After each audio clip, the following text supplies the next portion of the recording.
Hello. Hello. Before we go any deeper into this frightening mess, which you young people have so unfairly inherited, I would like to suggest 3 things that you can do in the quiet of your private lives. 3 things which can help to clarify your own thoughts. First, take a walk to your favorite place out in the natural world.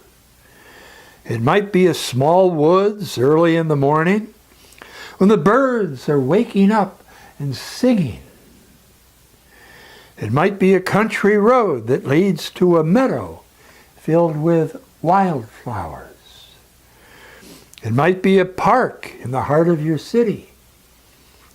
It might be a dock jutting out into a lake at dusk so that you can watch the first stars as they appear in the night sky.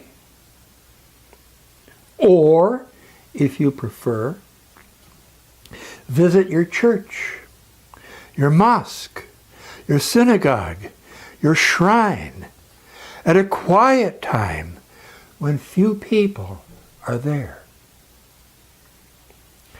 Ask yourself, what is my purpose? You were given keen intelligence and a multitude of talents and a young person's energy, but none of them will fully be put to good use until you have a clear purpose. Ask yourself, what is the purpose of my life? I suggest that you bring a notebook so that you can write down your thoughts with place and time and date. Can you state your purpose or multiple purposes in 1 or more short, clear sentences? Are those singing birds a part of your purpose? Are the children playing among the tall trees in the park a part of your purpose? And the distant, silent, mysterious stars, are they a part of your purpose? Perhaps every few years, you might take another walk with your notebook. How are you doing in the fulfillment of your purpose? Has it changed? Do you have a new purpose? Keep that notebook. Treasure that notebook. It is your map and compass.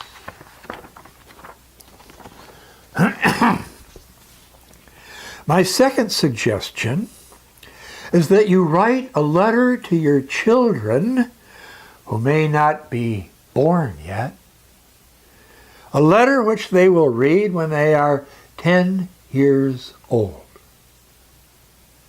Explain to them why, when the world was already experiencing the first major disasters of climate change, you did nothing. Or explain to your children why you decided to help build a Renaissance. What was your contribution to the Renaissance? What did you study in school? How did you feel when you reached out to the other people in your own generation all around the world? What kind of world did you want to give to your children? Now write another letter. A letter to your grandchildren, which they will read when they are 10 years old. What wisdom can you share with them? What advice can you give to them? Do you have any pictures that you would like to show them, taken in our world today?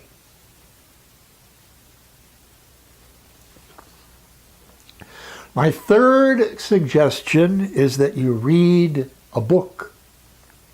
Yes, I know you don't have time to read. You would rather watch a funny movie. But if you are going to survive the coming decades of climate disasters, then you must develop your thinking far beyond where it is now. You must understand the complexities of the great challenges which you face. You must reach with your thinking around the entire planet, and you must reach with your thinking to the end of the 21st century at least. The best way for you to develop your thinking is by reading a book, and then another book, and then don't ever stop reading those books. I know this is a teacher talking. I would like to suggest 2 books, one short and one long, which explain more fully the subjects which we have been exploring in our talks. Many of the ideas in these books are familiar to you now, but you need to spend more time with these ideas, the same as you spend time with a friend, to get to really know each other. The first book is called A Letter to the Young People of the World. Yes, this book is a letter written by the author to you. The book is filled with pictures, woven into about 30 pages of text. You can read this book in a couple of hours. The writing is crystal clear. The chapters are short. It was written by a teacher who has worked with teenagers from California to the Caribbean, from Norway to Russia. Your children are asking you to read this book. Your grandchildren are asking you to read this book. Mother Earth is asking you to read this book. Perhaps you and a group of friends can read this book together, pausing after each short chapter to talk about the ideas. Get a real discussion going. Learn from each other. A Letter to the Young People of the World is an electronic book, an e-book, so that you can read it in Eritrea, or Ecuador, or Cambodia, or Ireland. You can download it from this website absolutely free. No charge, ever. This book was written by the teacher as a gift to young people around the world because he believes in you. No quiz, no exam. Your exam is the next 60 years of your life. The second book which I would like to recommend is called Rise Up and Roar. It is a long book, a novel of over 400 pages. Yes, you can kick and scream.